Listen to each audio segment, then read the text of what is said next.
Me to record. Uh, okay, I'm gonna be unfrazzled now, and here I am, being present. We have an awesome group of people here, um, and Ian is zooming in all the way from the beautiful state of New York.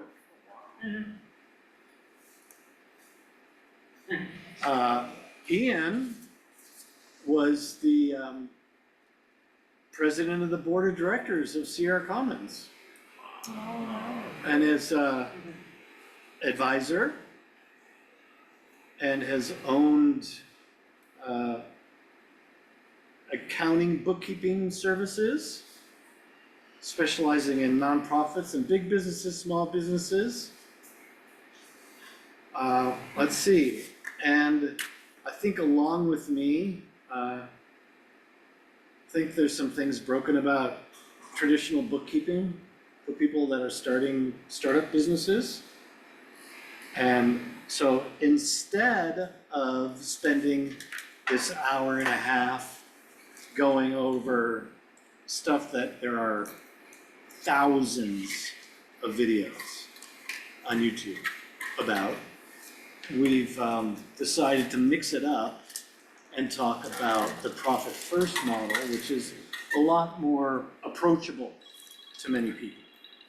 So there was someone in class, I think it was Katie, who had done profit first. She's not here yet.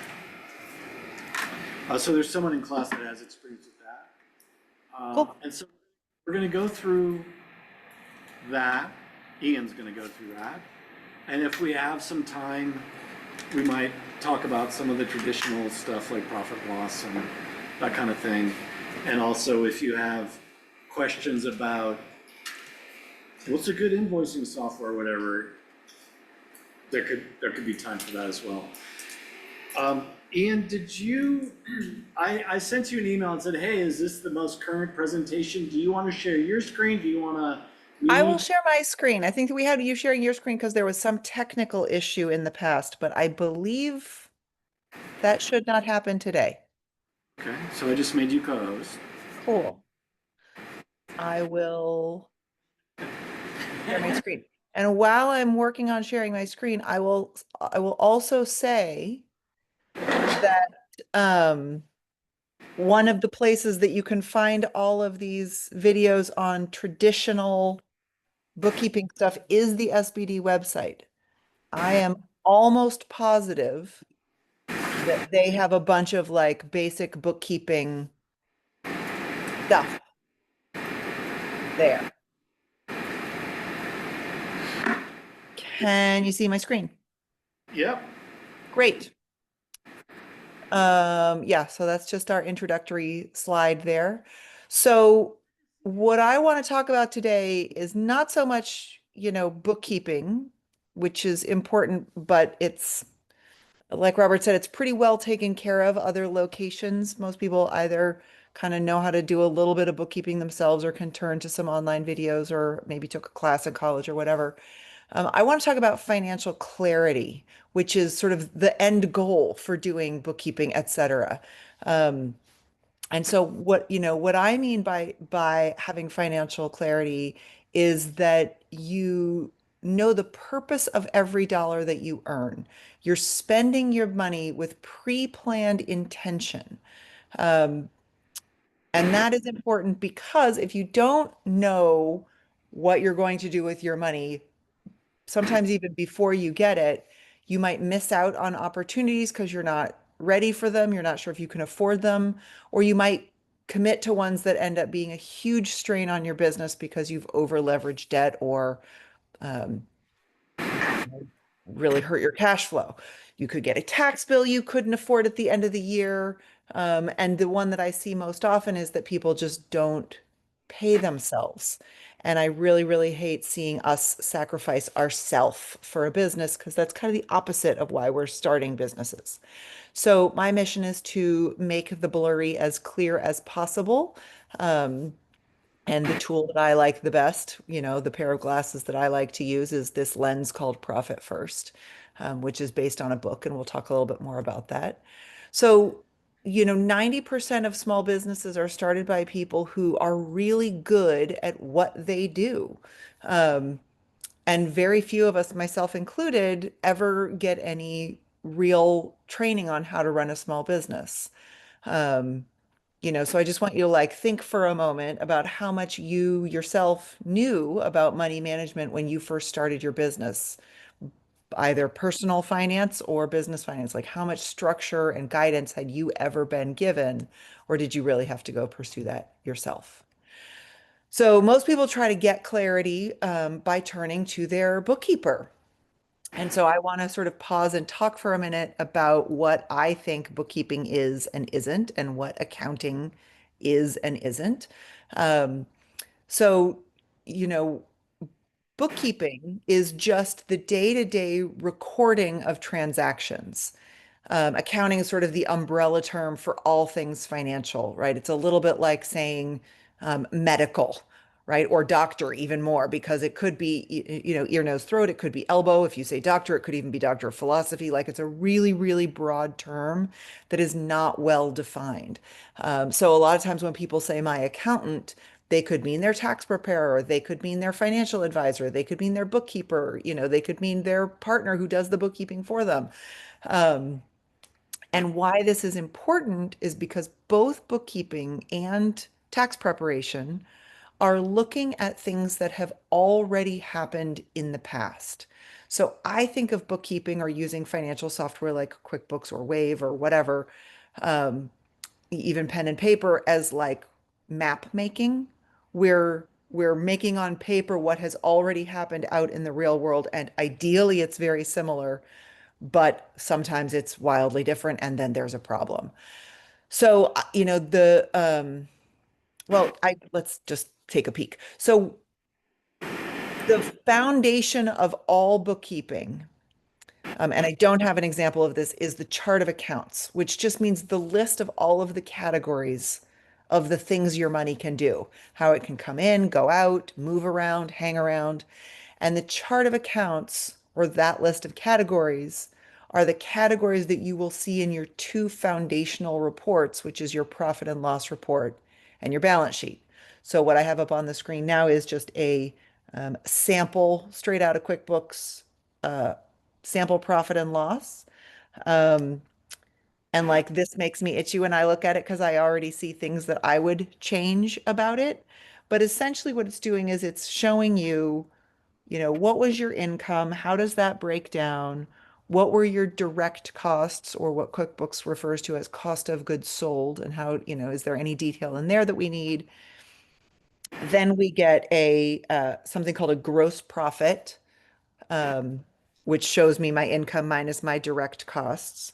And then I have my expenses, which is the overhead or the cost of running my business. Now, how your profit and loss looks depends 100% on how you have your chart of accounts customized. And one of the big mistakes that I see almost everybody do is that they accept the chart of accounts that came to them in their software rather than being able to think critically about what do I, as the business owner, care about in terms of the ways that I earn and spend my money, and how do I want to define what is a direct cost versus an indirect cost. Ian, Um, can you hear me right now? yeah, Okay, I just switched microphones. The screen is a little yes, blurry here, so I just want to take a moment just to point through yes. the screen. So um, this section here is your income, and it's just any way that money is coming into uh, your bank account. And I actually want to pause you there for 1 second while you're looking at the income, right? So again, I don't like this example, but this is what QuickBooks gave us. They gave us design income, a negative for discounts given. They gave us landscape services with a sub account for job materials, and then some more sub accounts so that we get a subtotal for job materials. Then we get labor, installation, maintenance, blah, blah, blah. And then a total labor and a total, right? Like the structure of it when you set up sub accounts will make subtotals, and I think this is hideous. I also personally think this is way too many categories. Like I want essentially 2 or 3 categories: services, products if you sell them, and then uncategorized for I'm not sure what to do with this and I need to ask somebody later. You don't need to track every possible way that money could come in. I want to be going for like as few as possible categories, but as many as necessary to be answering. And this is what's really important, to be answering the questions that you are asking about your business. And now I'm ready to move on to the rest of that report. And then, so this is total income of, everything that happened. And then it's expenses here. And then it basically is like your income minus expenses is your net income. Am I right? Yeah, and again, this example has a cost of goods sold little tiny lump in it for $405, which again is just not very helpful. And the cost of goods sold, these are the direct costs. This is the cost of doing what you do, delivering the services or products that you do. So it could be your subcontracted labor if you have that. It could be your merchant fees, the amount of money that you have to pay out to get your money. It could be raw materials or supplies. It just depends on what your business is. But it's the cost of goods sold section is designed to say, this is what I have to pay out in order to be able to sell what I sell, whether that's time or things. Does that make sense? Yeah. We're good. Cool. And then, yeah, the rest of it is expenses, overhead, which again, really should be customized to you. I was working with a client yesterday and QuickBooks had given her like 5 sub accounts to the utilities, right? Like, oh, heat, electricity versus water versus sewer. And like, we both were like, this is bananas. We don't need this many. And we just made them all inactive. So customizing your chart of account is what's going to make bookkeeping feel more intuitive because the categories make sense to you. You know what goes in there and what doesn't go in there. And that's how you'll be more successful at categorizing the transactions as they come in. Okay. There's a question. Yes. When I've done my taxes in the past, I found that using the Schedule C, there's a lot of categories on the Schedule C. Do you think that matters as far as like? Ignore them completely. The Schedule C will ask you things like farming equipment. Like it's really written in the 1940s and has very little to do with anything. If you have a professional prepare your Schedule C for you, you'll see a category called other expenses, and 90% of what you do will go in there. So as long as it is a reasonable business expense, you had to spend it for your business, it could not have been used for anything personal, then it's a business deduction and it doesn't really matter what you call it, and it'll probably go on the other expenses section of the Schedule C. Well, that's good to know because I spent a lot of time doing that. Battling, right? Trying to shove your foot in somebody else's shoe is what I always say. Yeah, no, you can do whatever you want with that. And the other thing that it always is in the back of my mind is if I get audited, then what, how can I prove that I've done what I'm supposed to do? It doesn't matter what category it's in, Correct. It doesn't matter what category it's in. And the big thing for audits is your credit card statement is not going to do it. You need to have the actual receipts for anything over $75, I think. I'm not a CPA, I'm not a tax person. That number could have changed, but any expense you have over $75, from my experience, you have to be able to prove and justify in an itemized receipt, this is what I purchased and this is why it's business. I hate that part of this presentation. Me too. That's why I usually leave it out and just stick to the fun stuff of Profit First. You guys, QuickBooks Online has this really cool feature that has, you can do a snapshot of your receipt. Yeah. And it just like uploads it right to QuickBooks Online and then QuickBooks? makes it into Any good accounting software online has that feature. Wave has that feature, Xero has that feature, QuickBooks has that feature. Yeah. kind of nice features that you don't have. You could save your receipt. I missed that last part. It was too quiet. Save the receipt, but if you snap it, you don't have to.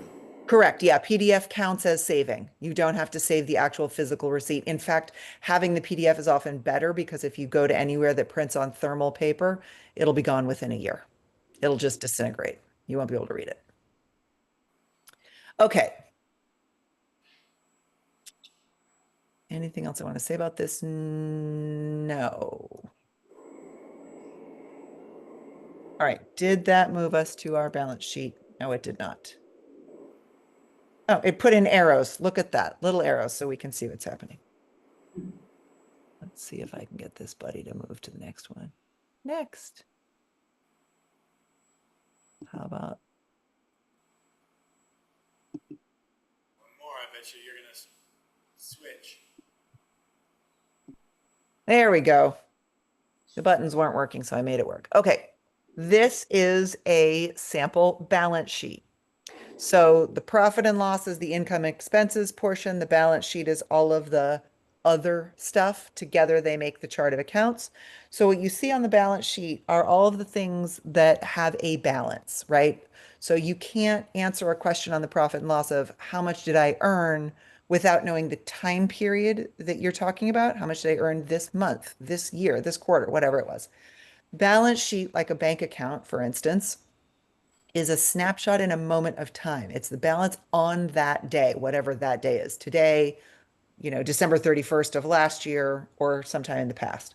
So on the balance sheet, we have assets, which are things that add value to the business. So that's the money that I've got in my bank account or things like fixed assets. Fixed means you can knock on it. So like furniture, fixtures, equipment, vehicles, land, building, etc. I doubt that any of us have that, but there you go. Then we have our liabilities, which are things that detract value from the business, money that I am owed, that I owe out. So credit cards, lines of credit, business loans, those are the big ones. And then equity just means the value, and it's just used to make things balance. And that's things like my owner's draw, the money that I take out to pay myself if I'm a sole proprietor, and other things like opening balance equity, which is just a system account we should never need to use. Retained earnings, same thing, system account. It's just the profit or loss from all of the prior periods, and together it all makes things balance out. So on the balance sheet, really there's only a few things that you should care about, and one of them is your bank balance. But unless your books are up to date, that might not be a real number. The other thing that I see people get conflicted about or confused by a lot is why isn't my bank balance the same as the profit from the P&L, right? Like if my net profit says $5,000, why do I only have $1,000 in my bank account? And the answer is because of all of the other things on the balance sheet. You paid a credit card, you paid yourself, you paid taxes, whatever it was. So when you have an automated online accounting system like QuickBooks, this is how the books all balance, and we know that it all works and we can just trust that. But almost never will your profit be what is in your bank account, unfortunately, even though your profit is the number that you get taxed on. Any questions? No. Cool. Moving on. Yeah. So, I'll just make a edit. yeah, Is that this is a business class, and people are like, oh, well, balance sheet and a P&L and stuff, and there's this you're supposed to know this stuff. And I feel like I kind of know what anyone's talking about, but I'm still a little confused because it sucks. And so what the rest of this class is about is not sucking. Not sucking. not sucking. Not sucking at all. Yeah, the parts that you actually need to use to run your business, right? So like reports are great out of your bookkeeping system. Yes, you should be looking at them. I don't expect you to understand what's happening on the balance sheet, and really you don't need to. Profit and loss is a great thing to make sure it at least kind of like gut checks with you. But the reason I have this funny looking slide up as the next slide is to illustrate the point that I said earlier about bookkeeping and tax preparation are in the past. And so when most business owners use their reports to try to understand their business, it's like driving by looking in the rearview mirror. You're focusing on what's in the past, and that does not answer our fundamental questions, which is the stuff that's actually useful, which is, hey, am I okay today? And am I going to be okay tomorrow? And when am I not going to be okay? And how do I prevent that? Right? Like that's the stress of a small business owner. So, those reports don't tell us what's coming next. That's why I love the Profit First system, because it's like a pair of uh, lights down a dark highway, and it lights up the path ahead. Now, it may not light up all the way to forever and to the horizon, but it shows us far enough into the future that we can see, is there a sharp curve coming? Is there a hole in the highway? Is a cute little deer about to run out in front of me? And will I need to take evasive action in order to avoid something terrible and unexpected? And so Profit First kind of gives us a little bit of heads up about the things that could really harm our business in terms of cash flow. And again, knowing that like hazards do appear on the road, so it tries to give us enough cushion to be able to react well. So that's the difference between bookkeeping and Profit First. One's like driving by looking in the rearview mirror, the other gives you a little light down the dark path. So here's the book. What is Profit First? Guy's name is Mike Michalowicz. Long and confusing, but really one of the only Mike out there who wrote this book, and a bunch of other books. There's some industry specific versions. They all basically boil down to the same thing, which is what we're going to present here in the next 30 minutes or so. So this book, what I like about it is that it's designed to work with your natural habit of logging onto your phone and looking at your banking app every day and looking at what's in your bank and being like, okay, what needs to get paid? And like kind of running through that in your head.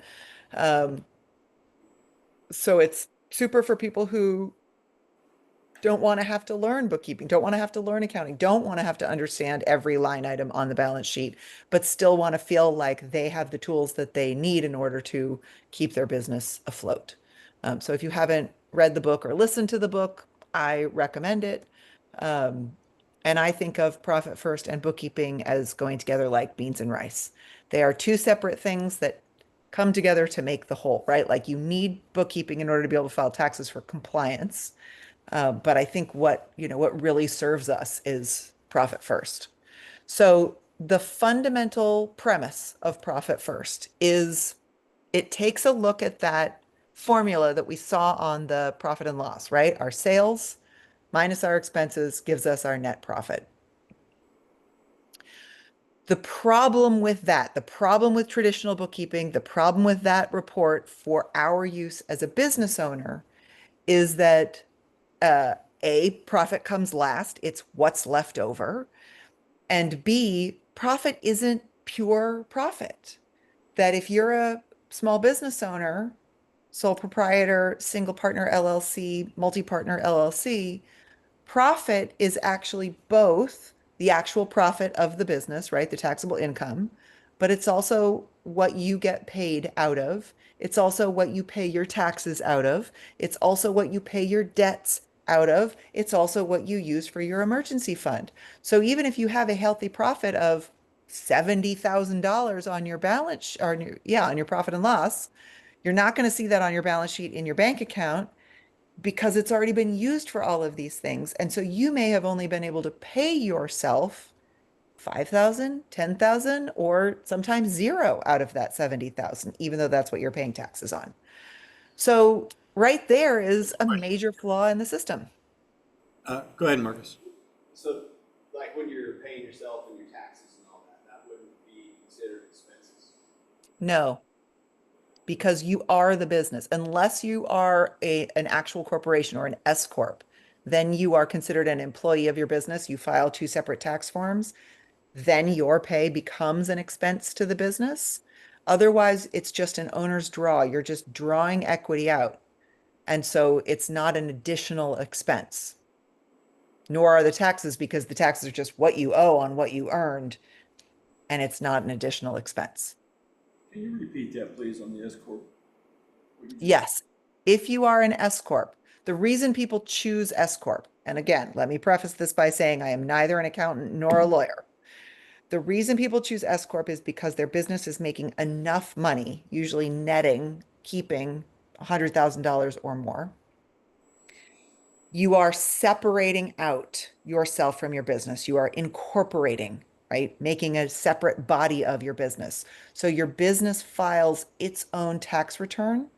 It treats you like a W-2 employee, like you were an employee of a regular old business. You just happen to own the business. And then you as a person would file your own taxes separately with that W-2 income as an employee. So the traditional, and this is kind of going off track a little bit, the traditional, you might hear about being double taxed. If you're a C corporation, I don't know what C stands for. I think of it as corporate corporation. S corporation, I think of as small corporation. It's kind of a pass through. So it's a way for people that have a larger business or have other employees to be able to take advantage of the corporate structure and being an employee of your own business. But it's often not worth it when you're not making enough money because you're paying to file two sets of taxes.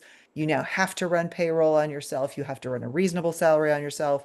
Payroll comes with, payroll fees, workman's comp, disability insurance, Social Security, Medicare, da, da, da. So payroll is an expensive thing to do. So unless you're making about $100,000 a year, unless you're making at least $100,000 a year, ideally keeping $100,000 a year net profit, you're probably too small for an S corp to make sense.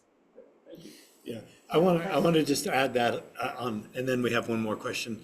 When Panda, I wasn't here during Panda's presentation, Ian, but Panda often really emphasizes, if you're an LLC, you can be a sole proprietor or you can elect to be an S corporation. Yes. So that's what I do. It's not Sierra Common stuff, but just my own personal business. I am an LLC, a single managing member or member LLC, and I elect to file as an S corporation. And I pay myself a payroll, a paycheck. So the company pays me a paycheck. And there's some convenience, and some years I make less than 100K, and it's still worth the effort.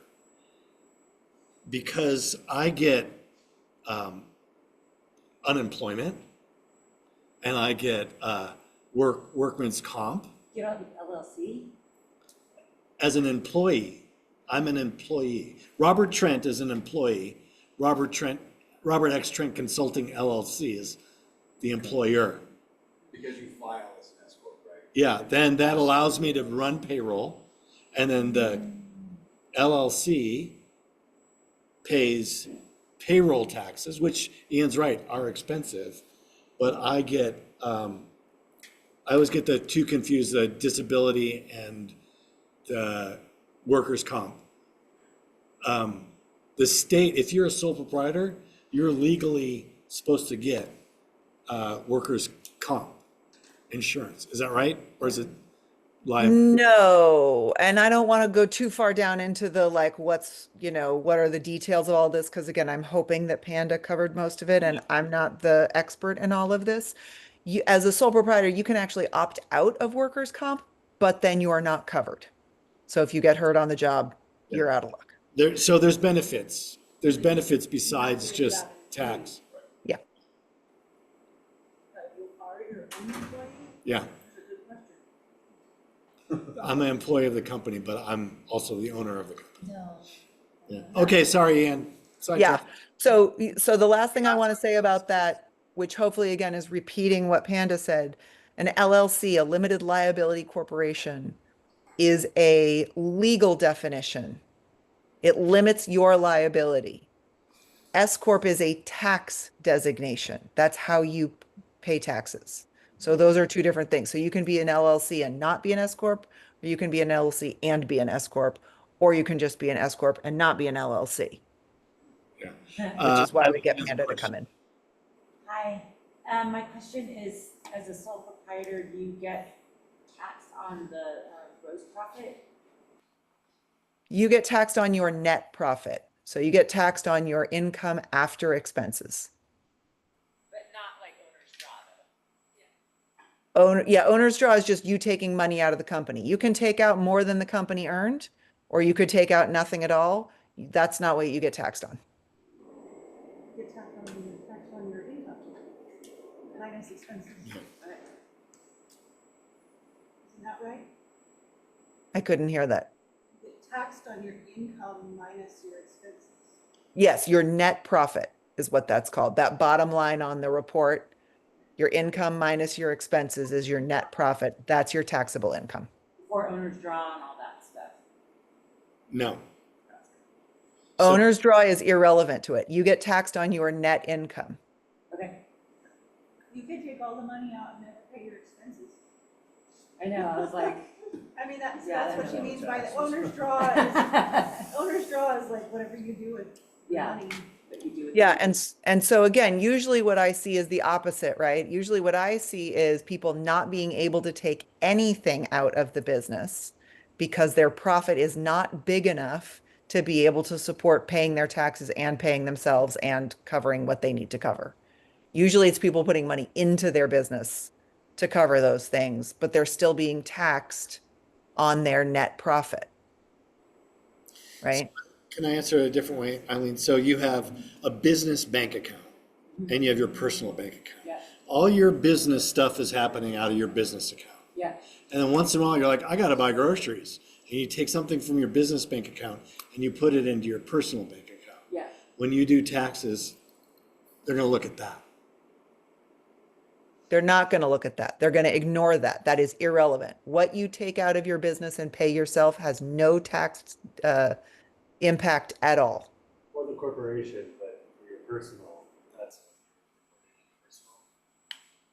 The owner's draw. The owner's draw has no tax implication at all. They don't care whether or not you paid yourself or how much you paid yourself. You are taxed on your net income, which is your income minus expenses based on what your profit and loss says, which is ideally confirmed by the activity in your bank. So whether you transfer 100 times a week or never from business to personal, that's not what determines your taxable income. Does that answer the question? Cool. Okay, so we see here on the screen the formula, the problematic formula, right? That's like, I'm not really sure. Here's all the questions. What's happening? I don't know. So what Profit First does is it just kind of flips that on its head and says, well, what if we just did sales minus profit equaled expenses? So what this means in the practical sense is that we take money out to set aside for taxes, owner's pay, emergency fund, debt repayment, et cetera, et cetera, et cetera. And then only the cash that's left over do we use to spend on our expenses of running the business. So by flipping it, you've now given yourself a natural spreadsheet-free budget. If the money's in the bank, you can spend it. If it's not, you can't. The end. You don't have to worry about projections or tracking every penny that you think you might spend next year or trying to decide, you know, how much do I budget for office supplies when I spend nothing for 3 months, but then I go and have to buy new ink and it's $100, right? So by controlling the expenses to fit in with what's left over, you will never accidentally overspend, and you can see those problems before they happen, because if you don't have enough money to set aside for owners pay taxes, savings, security, et cetera, then your expenses are too high or your income is too low. So again, Profit First doesn't replace your bookkeeper or accountant, but it allows you to make informed financial decisions without having to wait for their reports to be perfect and up to date, which they rarely are. Because if you're using your reports, you often don't realize, you don't see those same red flags, right? You just think you're reinvesting money into the business or skipping a payroll and it's no big deal. You're not watching yourself decimate your own profits by overspending. You're not watching the fact that you're about to get a big tax bill at the end of the year that you're going to have to pull all of the money that you paid yourself out of your own savings to cover. You're not going to be cognizant of the fact that you should be paying yourself a regular and fair paycheck, because that gets covered up with, weird, irrelevant sayings like it takes money to make money, right? Or no business is profitable in the first 3 years. I call BS. It doesn't have to be that way. So maybe you're noticing some other red flags in your own business. Maybe not. Who knows? We'll find out. So the way that Profit First works is by taking the junk drawer on the left, which is probably your current business bank account. Ideally, you have that separated from your personal already. If not, that's the starting point. And we want to organize what's in there into that beautiful on the right silverware drawer. Right? The only things that should be in there should be business expenses, and it should be separated out by purpose.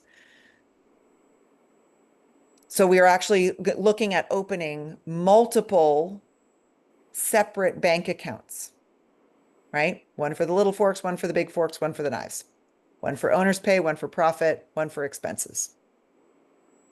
Because all that stuff is in that junk drawer somewhere, but you're going to waste time and stress yourself out and maybe stab yourself on a pair of scissors you forgot were in there if you're digging around in your one junk drawer trying to figure out what's happening, instead of being able to just open the drawer, log on and look at your account and see the balances and know what that means.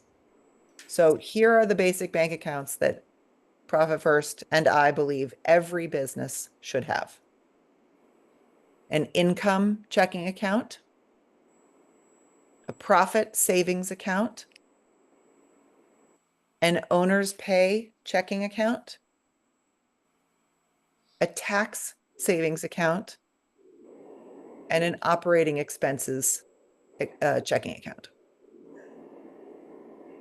Some businesses need more than that, right? If you have significant subcontractor expenses or direct costs, right? You're paying a lot of materials or supplies out, you might want to have a separate account for that to make sure that those people and those obligations get paid before you allocate to the rest of these things. And so the teapot is in there as, again, to represent kind of the income account pouring into your other little accounts so that you can keep an eye on the water level, your bank balance. If I'm thirsty and I drink from this, will I have enough to slake my thirst? And will there be anything left over?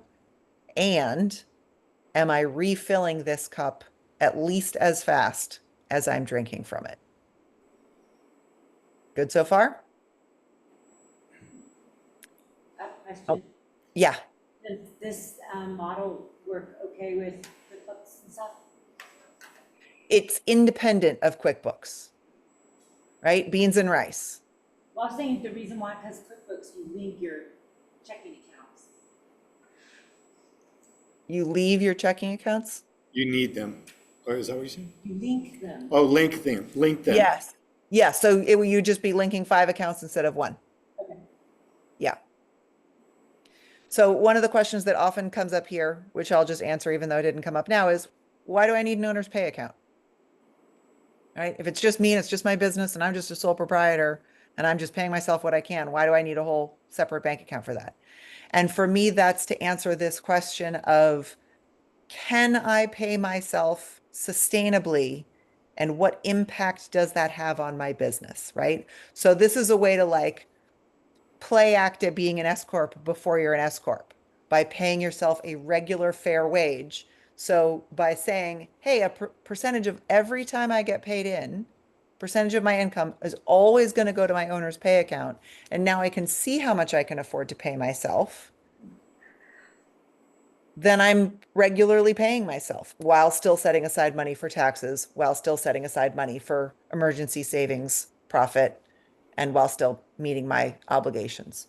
So it just sort of like pulls that out of the junk drawer and gives it its own section in the silverware drawer so you can really, really clearly see how much the business can afford to pay you. And then you can begin to compare, does that meet or exceed what I need in my personal life, which is kind of a whole other class, right? About like, well, if I need to make $50,000 a year, how much does my business have to earn?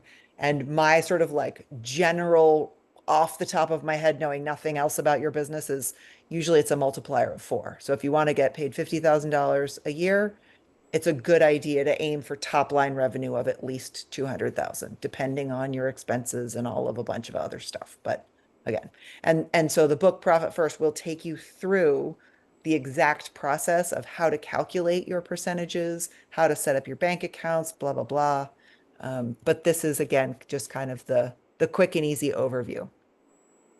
So this is another picture essentially of that kettle, but with the Profit First method. And it addresses both S Corp and sole proprietorship here. So what you see is the big blue bubble is your income.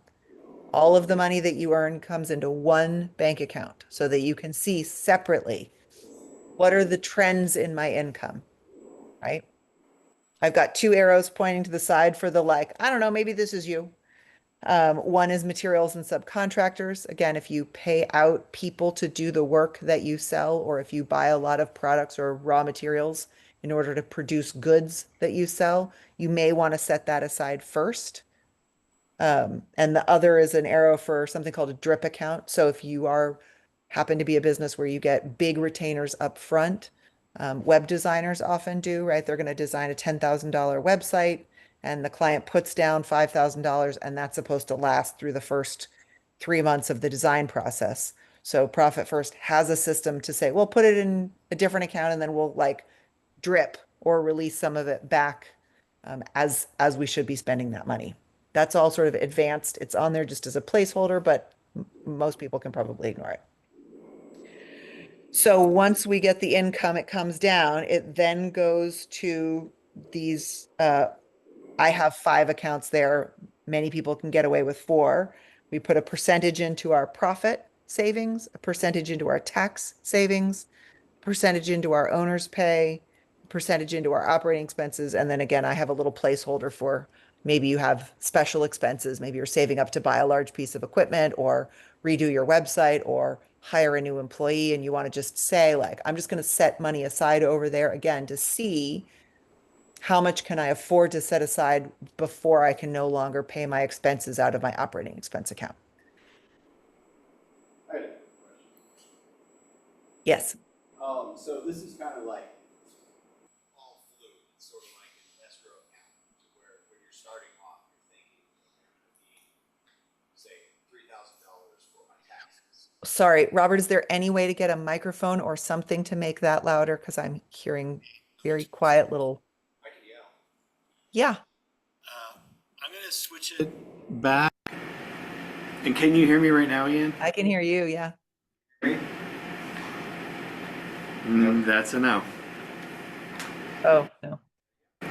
Yeah, I think you're gonna have to scratch that. Or come stand next to Robert for a second because he's clearly got the microphone.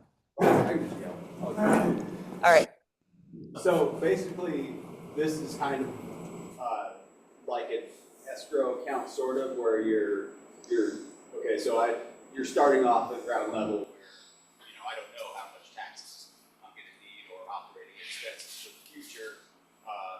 I set aside $3,000 for taxes this year, and next year I said, okay, I've overpaid on that, so I'm going to move some of that money next year over into operating expenses or special account. Yes. So 2 things. One is we're doing all of these allocations based on percentages so that as your income naturally fluctuates up and down, like most small businesses, that you're just setting aside a consistent percentage because your taxes are based on a percentage. So if we set aside 15% of your income into a tax account, that's probably going to cover you unless other things are happening, right? Or depending what's happening on your personal side.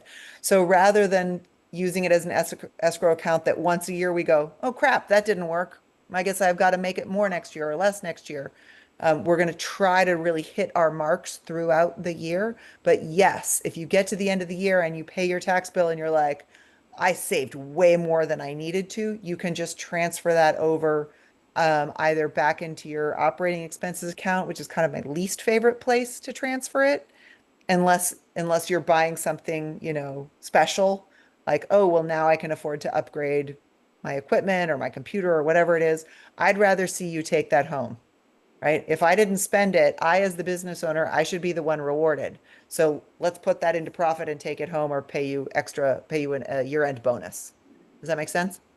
Yeah, is there kind of like a real basic or rough guideline of? Absolutely. That's coming up in about 2 slides. Yeah.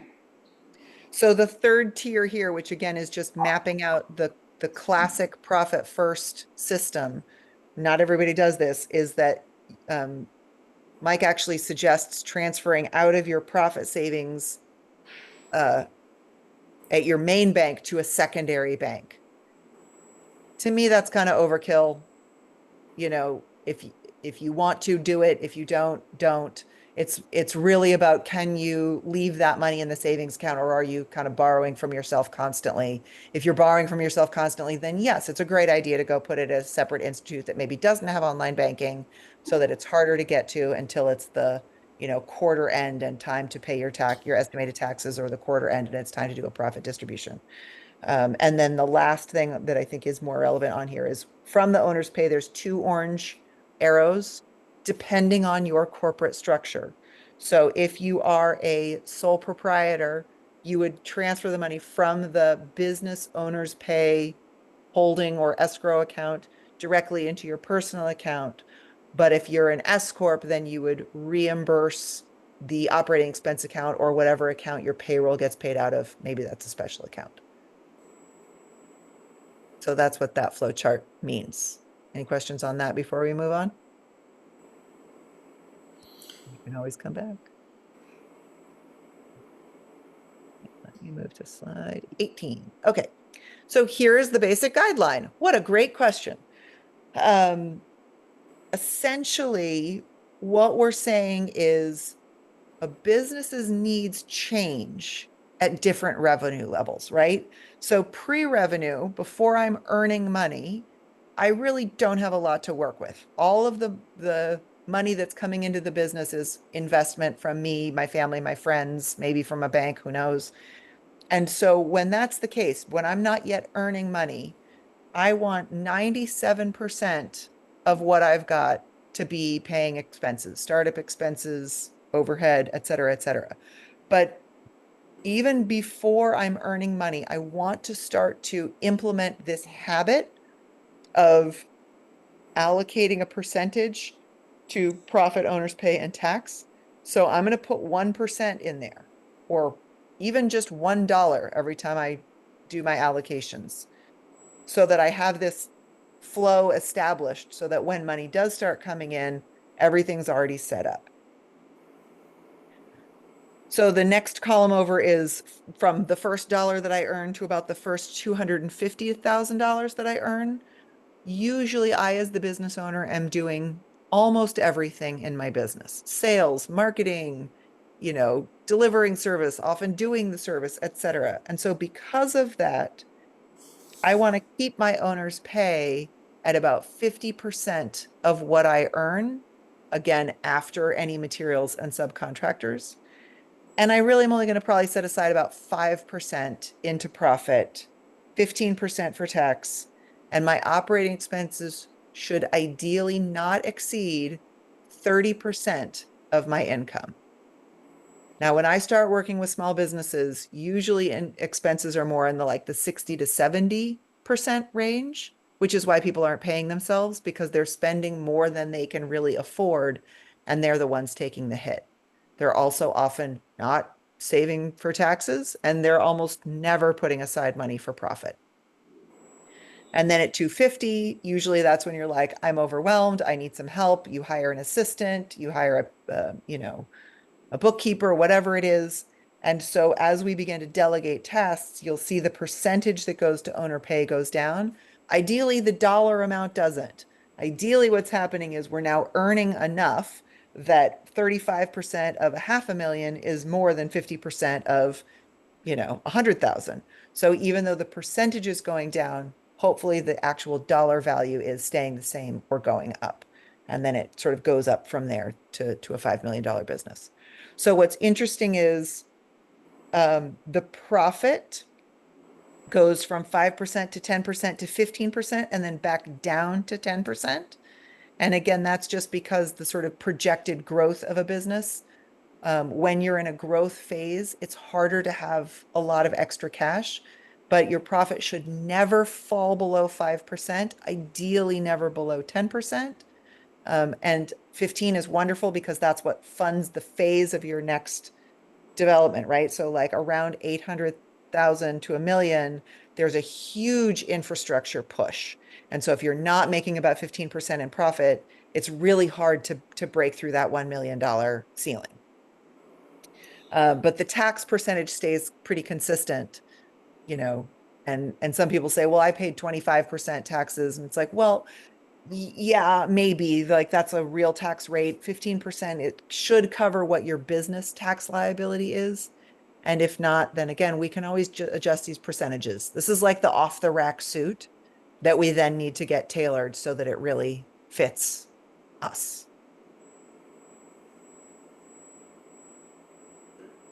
So these targets are, again, just suggestions. They're not starting points. It's most important to know where you are now if you're currently in business. You know, what are your current ratios? And to use this as a guideline of what to aim for rather than, you know, what you should be doing already. So just here's a little example of a company that I'm saying made $100,000. So that would put us in this column A of the real revenue. Again, real revenue being income minus our direct expenses. And so the math would be, I'm going to take my real revenue and just multiply it by the percentage in that row. So this is what it would look like. If I made $100,000 last year, I should have saved $5,000 in profit. I should have been able to pay myself about $50,000. I should have about $15,000 saved or paid in estimated taxes, and my operating expenses should have been $30,000 or less. So earlier I said, you know, the kind of off the top of my head number is a 4 times number. And that's because I'm assuming that's a business that has materials and subcontractors, which is usually about 50% of income, right? So for every dollar I earn, 50 cents immediately goes out to pay my subcontractors or my materials. And then the 50 cents becomes my real revenue, what I've got to work with that I allocate. So I know you're not a CPA, but I've often heard like by the end of the year, your business should have zero profit because you're going to get taxed on that. Yeah, I hate that. And I'll tell you why I hate that. I hate that because that is what tax people say, right? Oh, you should spend your bank account down to zero, as if you did not have rent on January 1st, right? So like they're pursuing, which is what their job is, right? Your tax preparer's job is to help you pay the least amount of tax legally possible. But this idea of like, oh, just spend it at the end of the year is like so counterproductive because it's not addressing the fact, right? Again, that like there's expenses that happen tomorrow, January 1st, that now I don't have any money to cover. And maybe I'm buying stuff that I don't need or didn't really need, or my business can't really afford. So my approach is to say, screw that. Let's just set aside enough money that no matter what my tax bill is, I don't care if I get an $80,000 tax bill because I should have at least that set aside. Now, hopefully I'm not getting an $80,000 tax bill because if I'm getting a tax bill that high, I'm probably not taking advantage of many of the loopholes that are available to people with money, like becoming an employee of your own company, having your company set aside a retirement plan for you or a company match, right? Paying health benefits, paying your commuter tax, whatever, like all of these things. Though, you know, putting money aside into an HSA for you or a, you know, a flexible spending, whatever it is, like that's where a tax person should be helping. How do I keep you putting money back into your own pocket rather than paying it out as taxes? But this idea of like spend it down to zero, show no profit, that's not good business advice.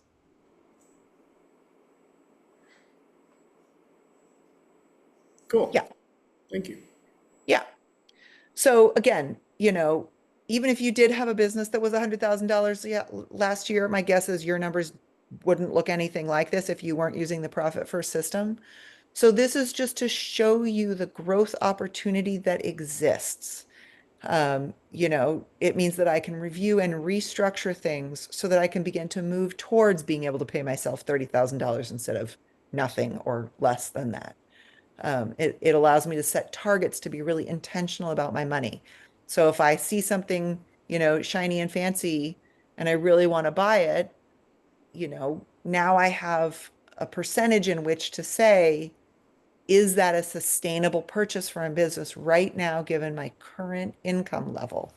So I can spend every dollar with confidence, knowing that I'm covered for all of my other stuff. I already know what the job of every dollar that's coming in is going to go do. And again, if your eyes kind of glazed over during the math portion of this, we recorded it so you don't have to worry, you can go back and watch it. So Profit First is not about profit at any cost. It's not about get rich quick. It's about being intentional and sustainable with how you spend your hard-earned cash in a way that feels aligned with your intentions and values. That's it. I think the book is available at the library. It's available online. It's an audio book. It's a video book. You can get it used, all the things. And that's it. Then the rest is just me. Here I am. I have credentials. You do. Look at that. What's a zero platinum partner? I'm just. Oh, it's just What's so it's the same as being a QuickBooks Pro advisor. It just means I've been working with the software a long time, right? I think probably the best credential that I can give is I started as a freelancer and I ended up growing my business to 15 employees and $1 million in revenue. And then I sold it, which is really awesome. And again, my life pre-Profit First and my life post-Profit First were very, very different. And I still, viscerally feel the difference. When the pandemic hit and the shutdown happened, I was getting a lot of really awful phone calls from my clients. And they came in two forms. One were the really awful phone calls from clients that were using Profit First that were like, we just had to shut down.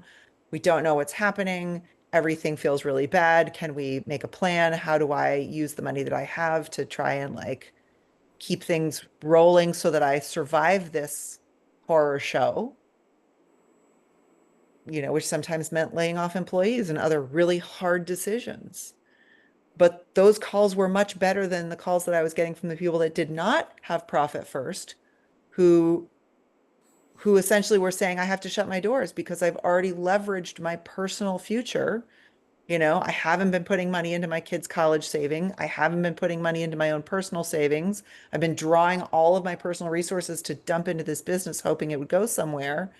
And I, am not sustainable and I've got no profit and I can't get a loan other than the, federal money and I think I have to close. And those were way harder calls to get because people did not have a system to help them really run their business effectively. So that's why I'm so passionate about Profit First, if one can say such a thing. that brought something up for me in the what I see in a lot of the people I advise that very passionate about starting the business, and it takes a while to get off the ground. They're not paying themselves and they're putting personal money into the business. And next month, I only got 2 more months, and then 6 months later, they're like, "All right, this is it. This is my last month," And how does the Profit First model work? And when a business owner says, "All right, I'm going to start this business. I'm putting $15K into my operating expense account, or I'm, a set amount." Yes. So let me see if I can roll back. Essentially, what that becomes is that flow chart. Let's see if I can get back to it. Maybe not. the flow chart of that drip account, right? So I've got 15,000, let's call it 12,000 because it'll be easier for me to do math in my head. I've got $12,000 to last me the year or 6 months.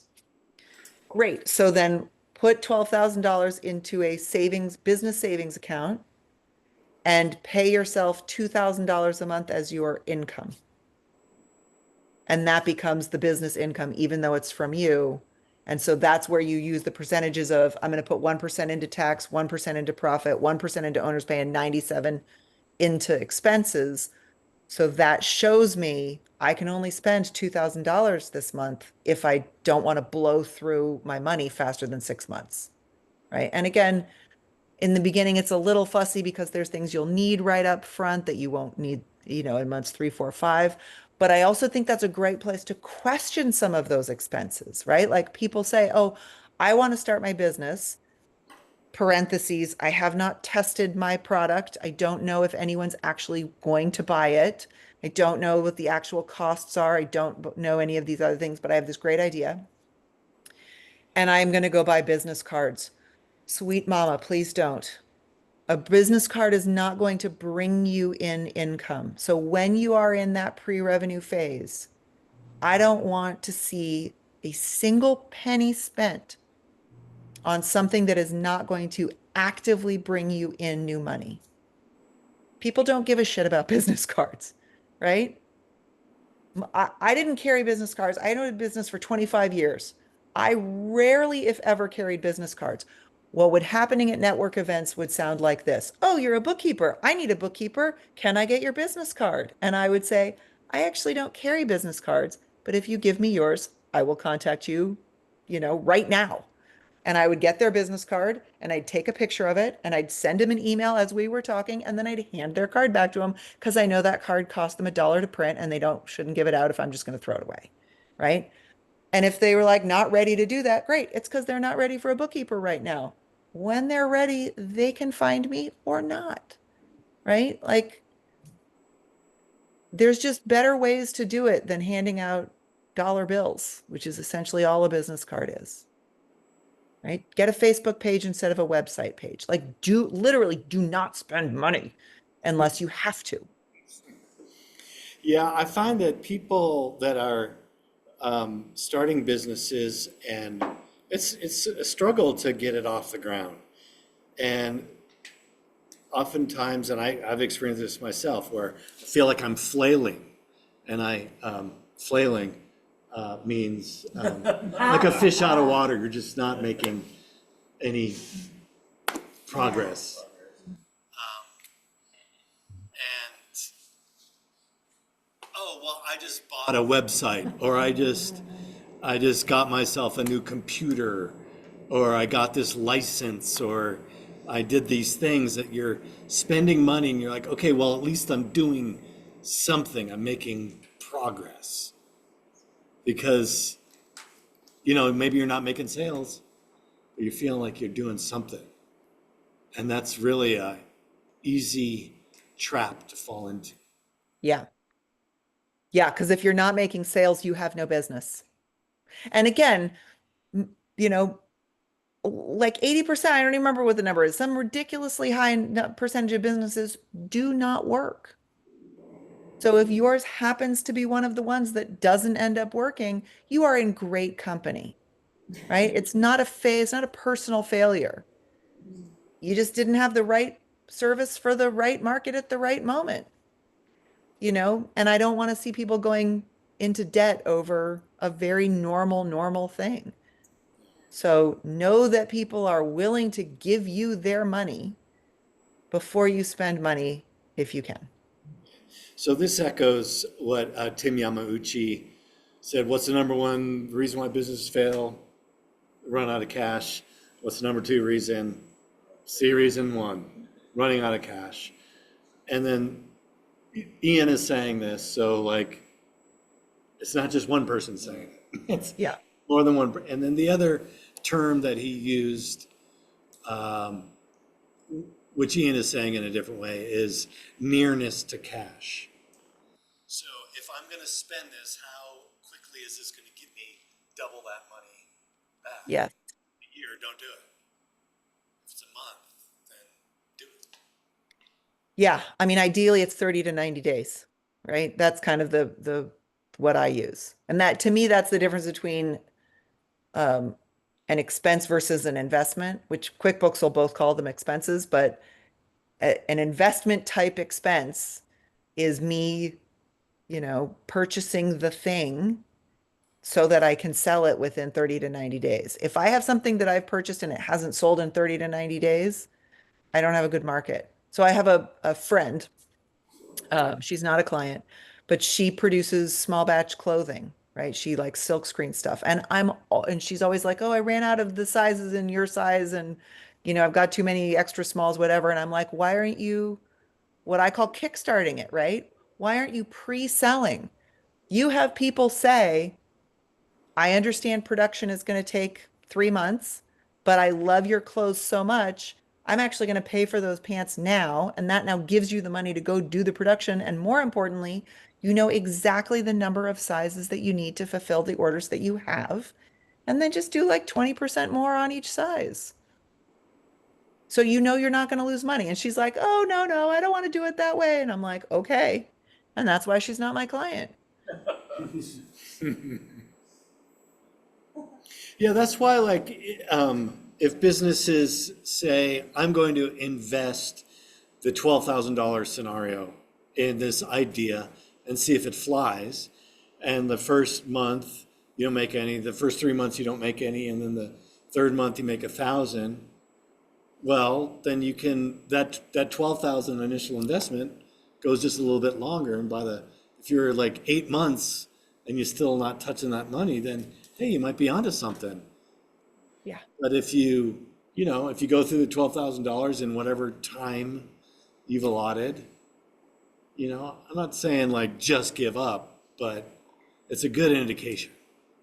But rethink for sure, right? I mean, one of the best business lessons I ever got was watching that dumb show Shark Tank, where people go on and pitch their ideas. And why it was such a good lesson for me is that people would come on with this idea that they had literally put their entire life, they'd mortgaged their houses, like they were teetering on bankruptcy, and they're like, "Please just buy this idea from me."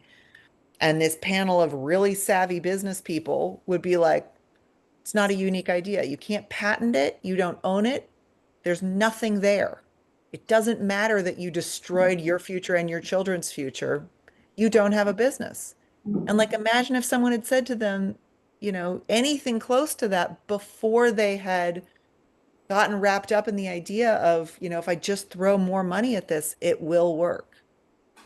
Right? So only invest in your business what you can afford to invest in your business. For some people, that's a percentage of their monthly paycheck that they're earning at their current job. For some people, it's a one-time investment. Like, it doesn't matter, but you need to know, how much can I afford to put into this business without jeopardizing my personal financial life, just in case. Does this resonate with you, Eric? Absolutely, yeah, thank you, yeah. But I got utility patents and I went that route before I started investing money into it. And, Yeah, but even doing the patents cost you money. oh, everything costs money Everything costs money. Yeah. nowadays, yeah. Yeah, how are your clients dealing with inflation? Are they raising prices or how are they doing it? I mean, since I sold my business, I now have a very select small list of clients, one of whom happens to be a art consultant. So inflation does not touch her. Uh-huh. She works with people that get around all of that. Um, yeah, I mean, people are raising prices, but people should be raising prices anyways, right? Like, people, most businesses, when they look at profit first, what they think is, "Oh, dang, turns out I'm not charging enough," right? I can't pay myself and pay my expenses if I'm only charging a dime for something that cost me a nickel, right? Or whatever it is. So almost always prices need to go up, and then, and the better profit margin you have, the longer you can go without needing to mark things up. And again, you will know, because you'll say, I was able to save 10% into my profit account, and that's number has slowly been harder and harder to get, and it's been creeping down back towards 5%. So that I don't go below 5%, I need to increase my prices. And that could be inflation or any reason. Yeah. Does anyone have any, we have like 15 minutes left. Does anyone have any questions about like invoicing software or Yeah. that kind of stuff? What would you recommend for bookkeeping software? Not so tech savvy. Did you hear that? For bookkeeping software, was Yeah. that question? Simple bookkeeping software. Depends on what you mean by simple. I would generally, if you have a tax preparer, I would generally go with what your tax preparer is willing to work with, because that's the person we really want to keep happy. For most businesses, it's QuickBooks. I don't love QuickBooks for a number of reasons, but they are the industry standard, right? They're the Goliath. They've been around for a really long time. If there is a competitor, they tend to buy them up and crush them. They're also owned by Intuit, which is an active lobbyer to make sure that we never are allowed to file our taxes for free with the federal government. They have crushed that initiative multiple times. So the fact that we don't get free tax filing from our governments, you can thank Intuit for that. So I don't love giving them my money. The software that I use in my business is called Xero, Xero. Bookkeeping software is all just debits and credits. So it doesn't really matter what you use as long as it, again, keeps your accountant happy and produces the report that you like. For sole proprietors, one of the softwares that I used to recommend a lot was called Wave, W-A-V-E, or waveapps.com, because they were free. Now they've started to realize that that's not a great business model. And so they've added on like, oh, well, it's $8 a month if you want to take pictures of your receipts, or it's $8 a month if you want to be able to do it from your mobile phone. $8 a month is not a lot, but again, why spend money if you don't have to? So it might be that you start with the free desktop online version and then move to the app when you have the income to do that. Yeah, but they're all similar. They're all similar. There's no one that stands out head and shoulders above the rest. A lot of times if you have a specific industry, you may have industry specific software. So like photographers or lawyers, they all have their own sort of client management system. And sometimes that'll export to QuickBooks. And then of course, QuickBooks becomes the obvious choice. But it's really just sort of, I mean, pen and paper still work, right? My sister, this gives me hives, my own dear sister, uses large envelopes, the big manila envelopes, and she just shoves her receipts in there and then writes on the envelope what the receipt was. And at the end of the year, she just adds up the outside of the envelope, and that's how she does her taxes. It kills me, but she gets to do what she wants to do. So, sorry. So the summary of that question is the best system is the one you'll use. That's the best system. A while back, I don't know where this stands now, but Venmo was like, you shouldn't use it for business. What's the deal with that? Yeah. So Venmo, which is owned by PayPal, has both a personal and a business profile, right? And people don't use the business profile because they take a cut. They'll take 3% or whatever it is every time you use them. But when you use Venmo personal, there is no good way to get that information back out. So if it's a once in a blue moon transaction, someone's like, hey man, can I just pay you by Venmo? You can say, yeah, sure. And then you just record it in your accounting software as if you got paid cash, because that money isn't going to go into your business account because it's not a business Venmo. But if it's regular, if it's happening, multiple times a week, it's really hard to see who paid you rather than, hey, you paid someone. And there's no good way to export that information. So it just becomes, sort of a more arduous bookkeeping task than it needs to be, because it won't connect to your accounting software. But again, if it's once in a while, Maybe nobody cares. So I'm helping a friend who has a service business, and I also am starting a service business.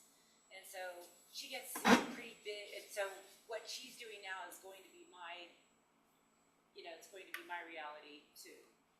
But she gets these big checks, and she's using invoicing through QuickBooks, and it's going through it, and they take whatever that is. It's like, it's pretty. Some ridiculous amount. Yeah. Is there a way to avoid that? Or, Yeah, don't let them pay through QuickBooks. So if they don't pay, what are the other ways? So, there's lots of ways to get paid. Almost any way you get paid is going to cost you money, right? That's what I call the merchant processing fee. So if you accept credit cards, Visa, MasterCard, or Amex will all take a percentage. This is why when you walk around town, you get charged extra or you get the cash discount, right? You'll get like 5% off if you pay in cash.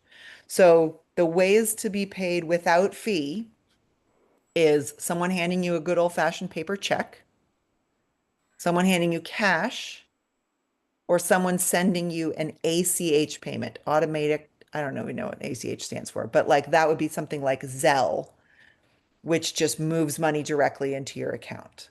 So many banks use Zelle, not all banks use Zelle. It's always crazy and frustrating when they don't. Like River Valley Community Bank, unfortunately, does not use Zelle. But other than that, they're a fabulous bank. So, people could pay through Venmo. Again, if it's a service business, you probably don't want people paying through Venmo because you're just going to have to hire a full-time bookkeeper to go through your Venmo account and then they're going to see everything, or you're going to end up paying a fee. PayPal, they can choose to say this is a personal payment, which avoids the fee. Maybe they do, maybe they don't, right? Yeah. Because she does invoicing through QuickBooks. Yeah, you can turn off the feature that lets people pay through QuickBooks. So you can still send an invoice through QuickBooks, but not let QuickBooks handle the payment in because they're some of the most expensive way to take your money. It's going through the QuickBooks, and some people are paying and it's not. And they both seem to be ACH. They both come to her bank. Good question. Another put that on the ever-growing list of why I don't care for QuickBooks. Yeah. Sometimes they just, who knows? It's something about the way that the customer is initiating the payment or the setup in the QuickBooks itself that allows people to pay one way or another that would allow, I mean, it may be that one client is paying with a credit card and one client is paying directly from a bank, and that's the difference. I would have to take a deeper look. Okay, I'll check with it. How about another question, and then I want to just take the last few minutes of class for prepping for Tuesday. Any other question? What about Square? Square. Yeah, so Square is a merchant processor. That's a credit card processor. Yeah. How are they? I see that they seem to have like the lowest fees. The credit card processing. Who? Square. The thing is, all of those companies are a little bit sneaky, so sometimes they change their fees. And right, like they come in as Square came in as the like low cost alternative for a long time. And then they were like, oh, but this fee, but this fee, but this fee, but this fee, and we're no longer quite as exceptional as they once were. They So might have a low percentage and then plus 50 cents per transaction. right. You just kind of have to keep an eye on it. If you know that your clients want to pay by credit card, it might be worth talking to like an actual credit card processor. There used to be a gentleman that lived locally, Mick, who worked for Mick Collins, who worked for Pay It Forward Processing. He now also lives on the East Coast. I'm not sure. Pay It Forward Processing, donated a portion of their fees back to nonprofits, which was kind of cool. And there were some local nonprofits that benefited from that, Women of Worth, et cetera. I don't know if they're still in the area, but again, there has to be a certain volume happening for them to be willing to talk to you. So it's just yet another thing to research about your business.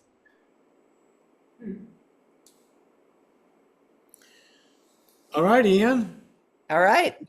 Thank you. So- Yeah, my and- pleasure. And as Robert said, I am currently an advisor with SBDC. So if you're like, I still have no idea how this relates to my business, you can contact me through them and we can do a session. Although I believe my contract with SBDC is up at the end of this year. So you got 2 months.